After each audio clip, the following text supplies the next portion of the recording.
Welcome back नाजरीन। और अब बात करेंगे निजी अस्पतालों के अमले की बदमाशी के हवाले से। कराची शहर में भी ख़ास तौर पे अंदरूनी सिंध के तो वाक़यात आते रहते हैं, लेकिन कराची शहर में भी अब ऐसे वाक़यात गहे बगाए रिपोर्ट हो रहे हैं कि निजी अस्पताल जो हैं वो एक दहशतगर्दी का शिकार हो रहे हैं, और वो ख़ुद भी दहशतगर्दी ही तरह की कार्रवाइयाँ कर रहे हैं।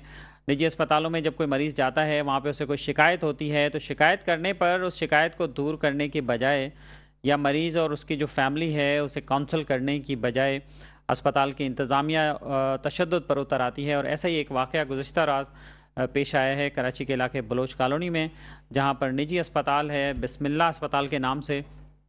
और वहाँ पर ये एक वाक़या पेश आया है कि एक सहाफ़ी अपने फैमिली के एक बच्चे को लेकर वहाँ पहुँचे थे। बच्चा भी शदीद बीमार था, लेकिन वहाँ पर क्या मामला हुआ, इस हवाले से हम मज़ीद तफ़सीलात जानते हैं।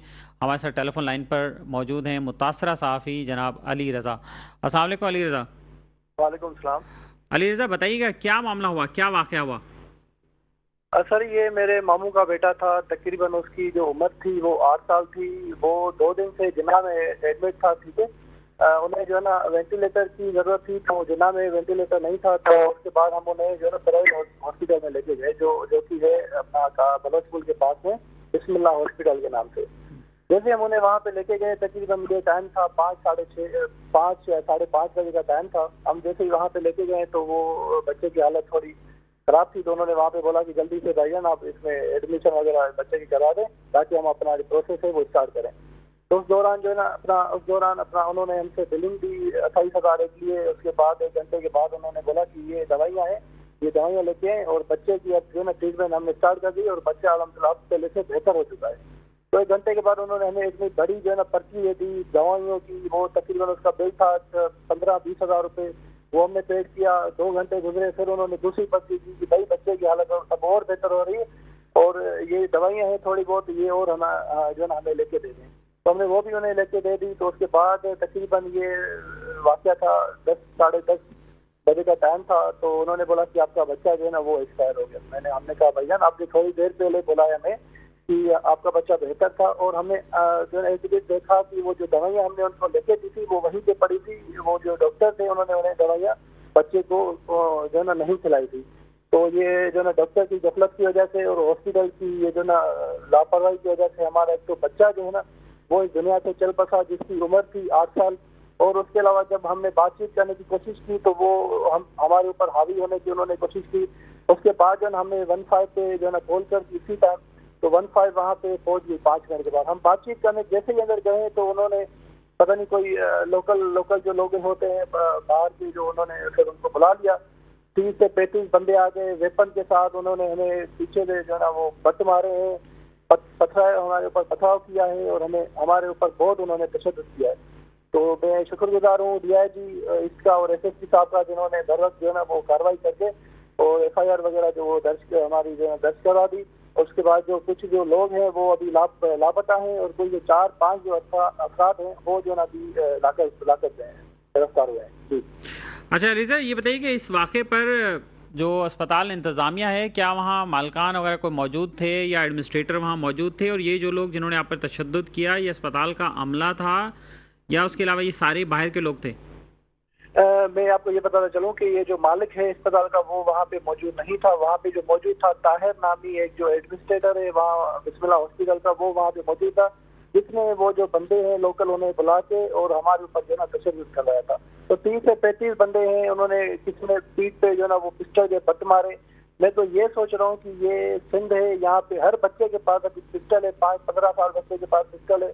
हर बंदा जो ना ऐसे लाठी उठा के हमें मार रहा था जैसे कि हम जो ना यहाँ के सिंध के हैं ही नहीं। तो ये मुझे अफसोस हो रहा है कि ये क्या हो रहा है हमारे सिंध में। अच्छा, तो ये बताइए कि उसके बाद फिर पुलिस कार्रवाई हुई, कितने लोग गिरफ्तार हुए? उसके बाद जो 15 ये जो हमला हुआ है ये 15 के सामने ही हुआ था हमारे साथ। 15 वहाँ पे खड़ी हुई थी। वो अगर हवाई फायर करती या कुछ करती तो हो सकता था कि हमारा जो जानी नुकसान हुआ है वो नहीं होता, हमारे ऊपर जो तशद्दुद हुआ है वो नहीं होता। वहाँ पे 15 में बस हमें जो ना छुड़वाने की कोशिश की थी, बर वक्त वहाँ पे ना हवाई फायर किया ना कुछ किया था। उसके बाद हम 3 बंदे थे, मेरे मामू थे और अपना दूसरे मेरे मामू थे, उनके ऊपर भी तशद्दुद हुआ है। वो भी अभी जो ना घर पे बेचारे उठ नहीं सकते। किसी की टांग टूट गई है, किसी का सर जो ना वो फट गया है, मेरा जो ना नाक की हड्डी मेरी टूट गई है, दांत वगैरह टूट गए, तो मैं आपको बता नहीं सकता कि हमारे ऊपर कितना उन्होंने तशद्दुद किया सर। तो ये बताइए अली रज़ा, इस हवाले से जो सहाफ़ती बरादरी है उसका क्या रोल रहा है?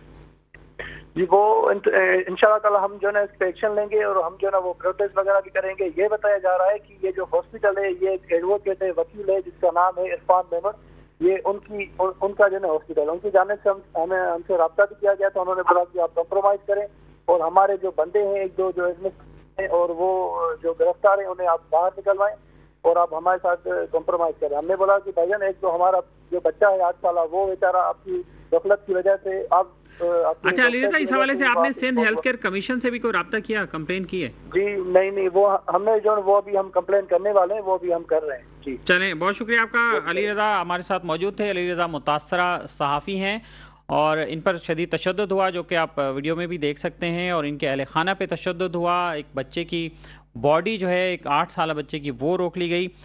हमें जो इतलात मिली है, इस अस्पताल के एक मालिक हैं जनाब इरफान मेमन एडवोकेट साहब, उनका हमें नंबर भी मिला है और हम उनसे रब्ता कर रहे हैं। हमारी टीम ने उनसे रब्ता किया, एक दफ़ा उन्होंने कॉल अटेंड की है, लेकिन उसके बाद फिर उन्हें लाइन ड्रॉप कर दी।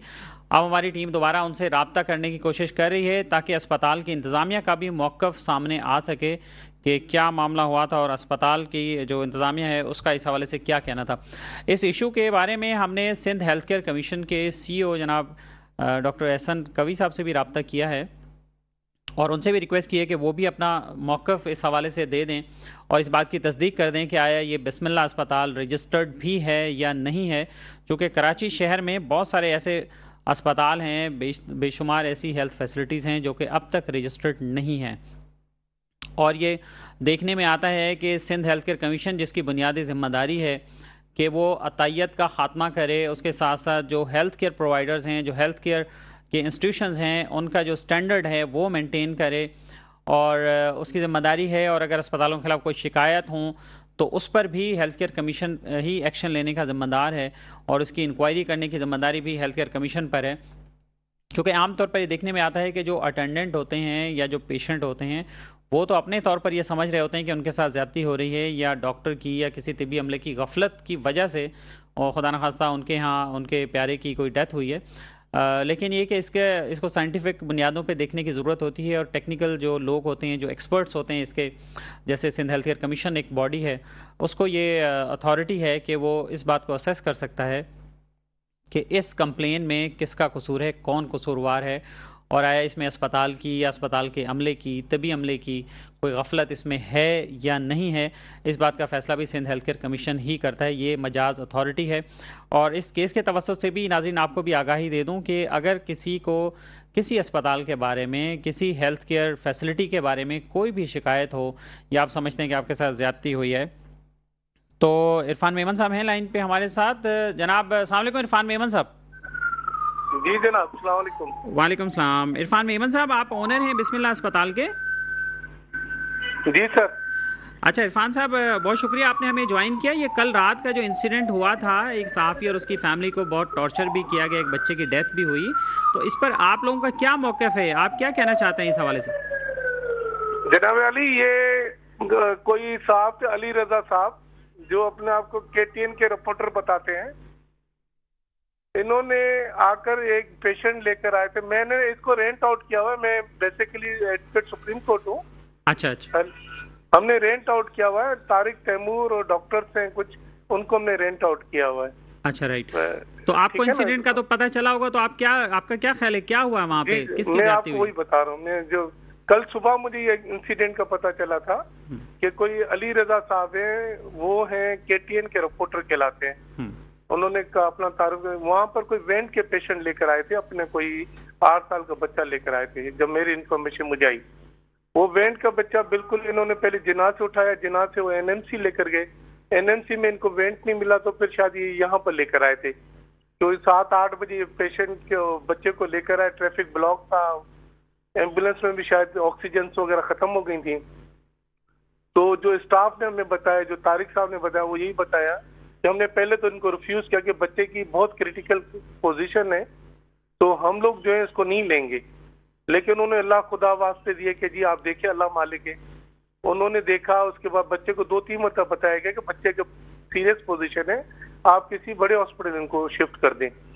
हमारे पास वेंट वेट सब कुछ देखा। उसके बाद बच्चे की एक्सपायरी होती है 10:40 पे।